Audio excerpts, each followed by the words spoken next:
Ada tuh sletingan saya tuh ketika latihan kena sayat tangannya, dagingnya sampai keluar gitu kan. Oke. Salam pencaksilat. Perkenalkan, nama saya Heri Pras, pendiri Perguruan Silat Garuda. Dengan ini saya mendukung channel YouTube Jawara Banten 80. Semoga sukses ke depannya dan jangan lupa teman-teman sekalian subscribe, like dan komen pada video-video yang ada di channel YouTube Jawara Banten 80. Dan jangan lupa share. Salam pencaksilat.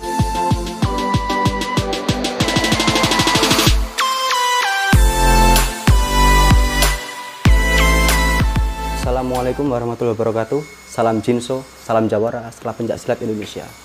Oke lor, kembali lagi di channel Jawara Banten 80. Saat ini kami sedang berada di kediamannya Mas Heri Pras. Dan kebetulan beliau sudah ada di samping kita. Monggo Mas Heri memperkenalkan diri terlebih dahulu. Oke. Salam pencaksilat. Perkenalkan, nama saya Heri Pras sebagai seorang pendiri Silat Garuda Indonesia. Dan kebetulan saya ini tinggal di daerah Cibubur. Daerah Cibubur yang mungkin jaraknya jauh dari kediaman Mas Wahyu. Ini sudah meluangkan waktu yang sangat penting sekali.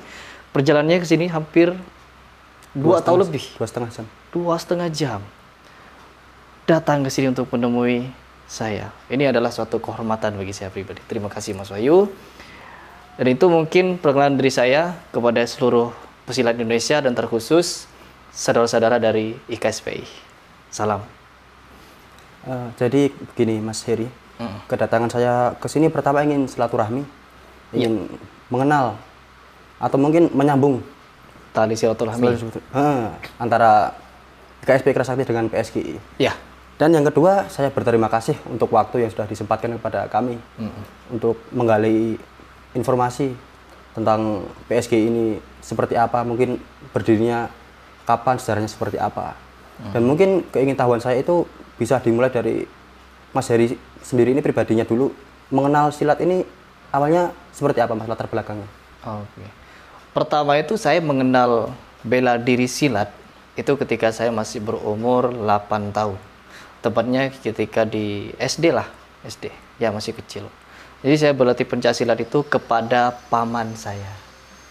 Pencak tradisional yaitu pencak Fabian. Kalau orang Madura pasti paham pencak Fabian itu seperti apa. Karena pencak itu yang tradisional terbagi jadi banyak. Ada Fabian, ada tabluan, ada juga somiran. Tapi saya belajar yang Fabian. Nah, setelah itu untuk mengenai pertama kali saya mengenal pencaksilat yaitu silat tradisional itu, pencak tradisional itu, Fabian. Baru setelah dari situ saya namanya anak muda ya, dulu ya. Pasti ada rasa penasaran untuk belajar sesuatu yang berbeda. Sesuatu yang lain. Dari saya belajar pencak tradisional, saya belajar ya pencaksilat yang lain, dan terkhusus pernah juga belajar bela diri dari luar. Seperti itu. Dan sampai sekarang ya jelas seperti sekarang. Seperti inilah PSGI. Nanti kita jelaskan lebih lengkap lagi. Kan gini ya Mas, di Indonesia ini kan perguruan udah banyak ya Mas? Udah banyak, betul. Apa sih yang menjadi latar belakang Mas Heri ini mendirikan perguruan sendiri? Itu nyambung dengan pertanyaan yang tadi, di mana ketika Mas Wahyu bertanya awal mula kenal pencaksilat, keinginan untuk mendirikan perguruan, sebenarnya tidak ada. Dulu nggak ada keinginan untuk mendirikan perguruan atau menciptakan ini. Melainkan ini lahir setelah saya itu mendapatkan teguran, ya benar, teguran dari orang tua saya, karena saya itu dulu hobi berbohong, ya, membohongi orang tua saya. Ketika saya itu bilang kepada orang tua, kan pada dasarnya saya itu dilarang ikut perguruan. Ketika saya berlatih kepada paman saya sendiri itu dilarang. Kenapa dilarang? Ketika melihat saya itu, kalau istilahnya sekarang itu sparring ganda, seni ganda. Dan itu pakai senjata tajam, celurit, dan celuritnya beneran tajam, bukan yang dummy. Kalau sekarang kan ada celurit yang dummy, nggak tajam. Kalau dulu pakai yang tajam. Sampai ada tuh sletingan saya tuh, ketika latihan kena sayat tangannya, dagingnya sampai keluar gitu kan. Nah, mungkin dari situ pelajaran-pelajaran ibu saya tuh ngeri dan gak mau lihat saya itu ikut bela diri. Karena pasti berantem. Ya, orang ikut bela diri pasti berantem. Entah berantemnya itu sparring persaudaraan atau latihan seni ganda dan lain sebagainya. Nah, dari situ udah saya memulai tuh karir kebohongan saya. Karir kebohongan ya. Jadi saya membohongi, saya itu berbohong kepada ibu saya bahwa saya itu mau stop belajar bela diri apapun. Padahal setiap malam saya belajar, latihan sama orang. Latihan terus. Sampai saya itu masuk di PSHT. Baru setelah di PSHT itu, plek, dilarang total. Nggak boleh ikut bela diri apapun. Bela diri apapun nggak boleh. Nah, mengenai pertanyaan Mas Wahyu tadi, kenapa saya bisa mendirikan perguruan lain, sedangkan perguruan itu banyak? Itu tadi, karena saya cinta pencaksilat, saya suka bela diri, dan saya nggak bisa diem, ya. Ketika saya nonton film, saya gerak-gerak sendiri, pengen kayak gitu, pengen bisa silat. Akhirnya saya minta izin, saya harus dibolehkan nih latihan pencaksilat, meskipun sendiri. Saya ngomong kayak gitu ke ibu saya. Meskipun saya tidak ikut perguruan apapun, tapi satu yang ingin saya minta yaitu izinkan saya berlatih meskipun sendiri. Ya, karena ibu saya itu ya gak mau saya berantem lah seperti itu. Akhirnya saya berlatih sendiri di tengah kebun, di tengah hutan. Bahkan ketika saya merantau di Sumatera, tepatnya di Jambi, selama kurang lebih 1,5 tahun, di situ saya berlatih. Kerja di tengah hutan, deres karet, saya masih berlatih. Apa yang saya latih? Jurus atau gerakan yang ada di pencak tradisional itu, saya improvisasi, saya kembangkan. Ya, bagaimana cara mencengkram, bagaimana cara liukan yang tadi ada di silat tradisional, saya kembangkan seperti itu. Akhirnya terciptalah gerakan-gerakan jurus dasar. Awalnya gak saya kasih nama silat Garuda. Gak ada ancang-ancang mau mendirikan gerakan pakai Garuda, pakai elang, gak ada. Yang ada cuma melatih jari-jari, melatih kuncian yang dulu saya punya, terus dan lain sebagainya. Akhirnya berjalannya waktu, saya merantau juga ke Palembang. Di Palembang saya mengembangkan lagi meskipun kerja manen sawit. Dan di tahun 2015 baru saya mengajarkan orang. Ya. Mengajarkan orang-orang terdekat. Karena itu pun juga dipaksa, karena dia maksa saya untuk ngelatih dia. Seperti itu. Itu awalnya. Kok Mas Heri ini bisa dapat inspirasi dari burung Garuda itu dapat inspirasi dari mana, Mas? Nah, ini nyambung. Nah, dari situ kan saya masih mengajari bagaimana kalau kita memperkuat cengkraman seperti itu. Bagaimana kalau kita menghadapi tindakan, cara mengunci dan lain sebagainya, itu identik dengan kembangan dengan kembangan. Baru setelah itu, dengan semakin banyaknya ini murid saya ini nakal sebenarnya. Nakal dalam artian dia gak minta izin saya untuk ngajak orang lain. Tiba-tiba dia sudah ngajak orang gitu. Akhirnya saya banyak dan yang latihan itu tekun, datang terus. Nah, dari situ saya punya inisiatif. Bagaimana kalau kita bikin seragam? Nah, baru saya bikin seragam. Terbentuklah seragam ini. Secara singkat ya, terbentuklah seragam ini. Baru setelah itu, gak lengkap kalau kita pakai seragam tanpa lambang. Baru saya memikirkan lambang, mau dikasih apa. Akhirnya setelah saya mikir, pencaksilat. Pencaksilat itu adalah ikon negara. Bagaimana kalau saya itu mengambil filosofi dari gerak binatang. Kenapa gerak binatang? Karena lambang negara kita itu Pancasila. Ya, Pancasila itu Garuda. Disitulah saya masukkan nama Garuda. Sebelumnya bukan PSGI, Silat Garuda Indonesia, tapi masih Silat Garuda. Dan saya baca di Google gitu kan, di internet, Silat Garuda itu udah banyak. Jadi saya lengkapkan, Pencak Silat Garuda Indonesia. Gak ada. Ya, karena saya takut dengan hak paten itu. Kalau ada, misalkan meniru dengan sengaja atau tidak, kan pasti ada pelanggarannya. Jadi saya browsing dulu, ternyata gak ada. Akhirnya saya bikin Pencak Silat Garuda Indonesia. Itu dari 2016 saya sudah mencetuskan lambang dan seragam ini, PSGI dan lambang dan seragamnya. Belum saya masukkan resminya kapan sih berdirinya? Nah, kayak gitu. Baru setelah berjalannya waktu, saya memutuskan untuk meresmikan PSG ini pada tanggal 13 Januari 2017. Awal saya ngelatih, atau awal saya buka pelatihan itu tahun 2015 awal. Seperti itu. Kalau boleh saya tahu nih Mas, apa sih, kan tiap perguruan itu kan dari seragam, lambang kan punya makna masing-masing. Filosofi. Dari sabuknya juga. Mungkin Mas Heri bisa menjelaskannya. Dari mana dulu ini? Seenaknya Mas Heri aja, mau dari seragam dulu, mau lambang dulu, mau sabuk dulu, monggo terserah. Oke, mungkin yang pertama ini ya, seragam. Kenapa seragamnya kombinasi hitam dan merah? Hitam itu menurut saya adalah ketegasan, warna yang tegas dan menunjukkan sifat kuat ya. Karena gak ada yang bisa mengalahkan kekuatan yang melambangkan hitam itu sendiri. Contohnya seperti malam ya. Seterang-terangnya lampu yang diciptakan manusia itu gak bakal bisa mengalahkan gelapnya dunia. Seperti itu. Jadi hitam kuat. Terus yang kedua, warna merah. Kenapa harus merah? Karena saya suka yang berani. Warna merah kan filosofinya berani.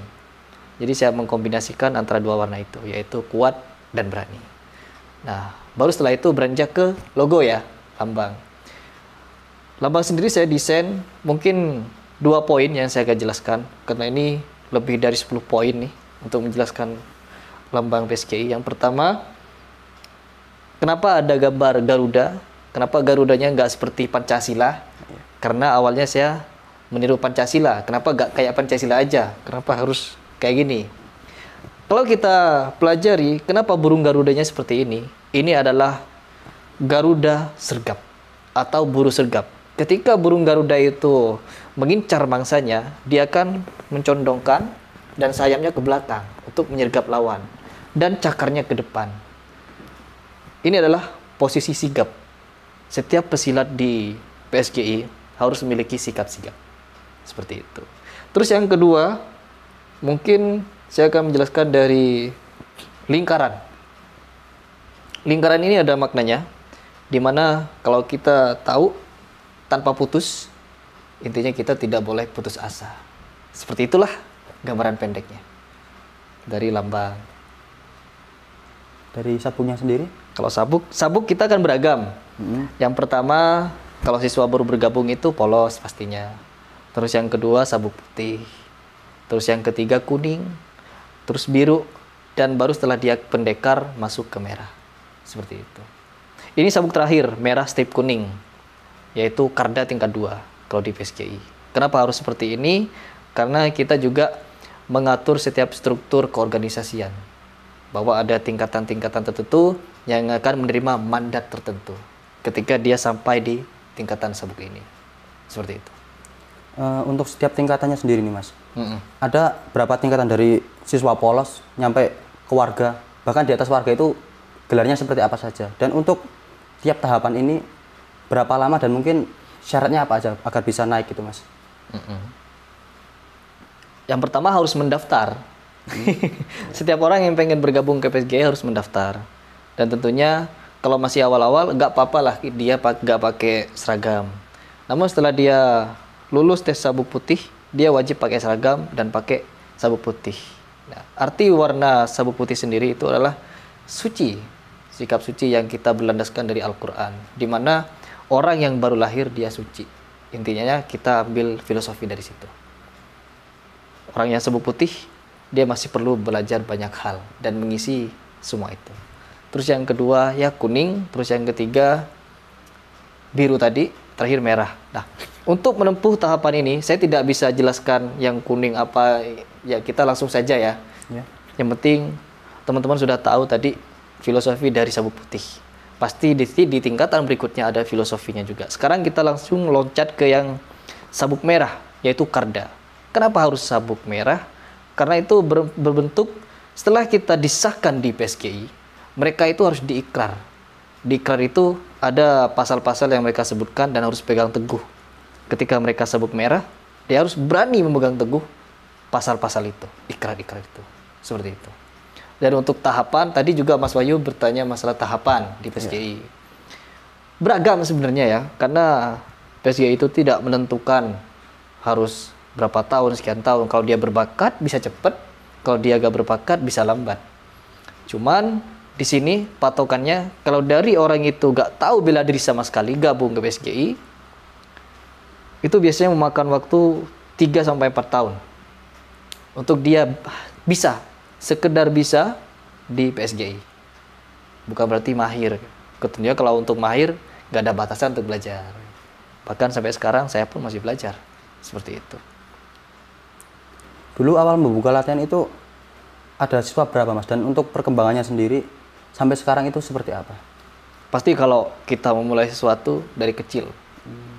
Kalau pertama saya datang ke Jakarta, justru banyak yang bergabung PSGI. Banyak, habis itu nyusut. Banyak, habis itu nyusut.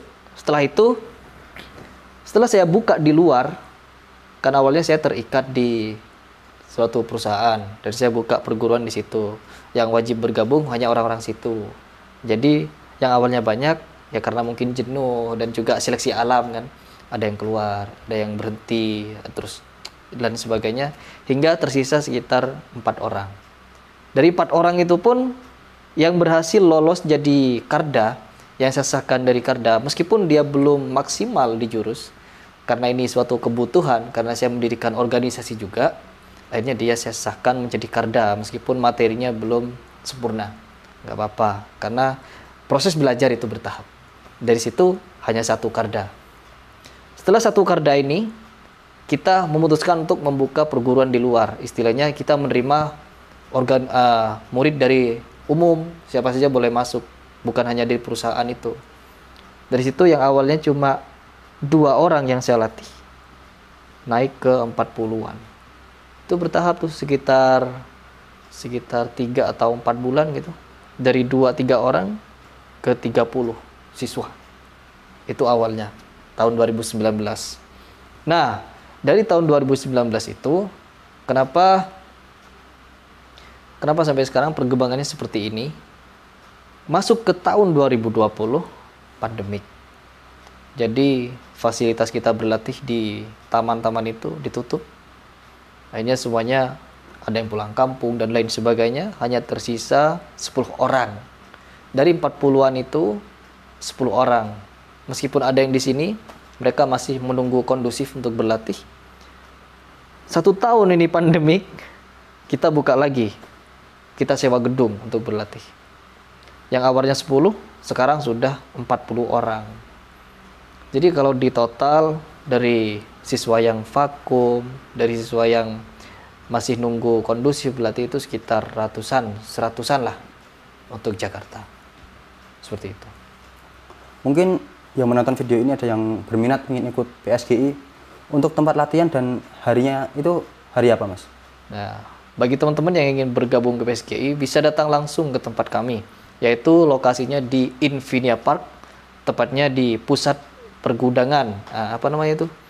Ya, di pergudangan Komplek Infinia Park, Jalan Raharjo, Manggarai, Jakarta Selatan. Kalau di channel saya sudah ada tuh keterangannya. Kayak gitu. Atau kalau enggak, datang langsung kunjungi Instagram Silat Garuda Indonesia. Di situ udah ada adminnya. Kalau mau bergabung atau tanya-tanya info ada di situ. Kayak gitu. Mungkin dari Mas Heri ada pesan untuk muridnya yang mungkin sudah disahkan, yang terjun ke lapangan untuk melatih siswa. Mungkin ada pesan dan mungkin juga ada pesan untuk siswa-siswa ini supaya lebih semangat berlatih itu seperti apa? Terutama yang lebih penting itu, kita harus sadar bakat. Gak ada bakat, ya. Gak ada orang berbakat. Yang ada itu hanya kerja keras. Ya. Orang berbakat kalau dia gak kerja keras untuk melatih bakatnya, sia-sia. Tapi orang yang tidak berbakat, tapi dia berlatih keras, belajar keras, giat, tekun, dia bisa mengalahkan orang berbakat. Ya, ini bukan cuma untuk murid saya, tapi bagi semua calon pesilat, karena kita satu naungan IPSI, kita semua ini pesilat, pecinta bela diri Indonesia, kita mencintai apa yang kita punya. Jadi belajarlah, daripada kalian mungkin banyak netizen yang suka merendahkan pencaksilat, yang ini itu dan lain sebagainya, suka tawuran dan lain sebagainya. Itu hanya oknum Kalau pencaksilat sendiri kita mengajarkan kekeluargaan, persaudaraan, pertemanan, keharmonisan, dan tentunya kita belajar untuk memberikan edukasi yang baik melalui bela diri, jiwa kesatria. Seperti itu. Oke, jadi kayak gitu Mas Wahyu, kalau kita belajar pencaksilat. Ini khususnya pesan bukan hanya untuk siswa PSGI atau PSGI saja, melainkan kepada semua, kepada pemuda kita. Kalau kita lihat apalagi di media sosial, netizen itu kadang suka kalau pencaksilat direndah-rendahkan. Padahal pencaksilat milik kalian. Kalian orang Indonesia. Pencaksilat milik Indonesia, dan kalian sering menjelek-jelekkan pencaksilat, praktisi pencaksilat seperti ini dan seperti itu. Cobalah kalau kalian itu memang mengaku orang Indonesia, meskipun kalian tidak ingin ikut pencaksilat, apresiasilah bagi para pesilat, dukung gerakan mereka untuk mengembangkan pencaksilat. Dan kalau ada oknum yang tidak menyenangkan dari pesilat, itu hanya bagian kecil, ya, bagian kecil dari oknum-oknum itu sendiri. Bagian besarnya kita itu lebih menciptakan suasana damai, ya, Benar. ya, silaturahmi, silat, yaitu silaturahmi, seperti itu. Untuk yang terakhir kalinya nih Mas, apa harapan Mas Heri untuk PSGI ini ke depannya?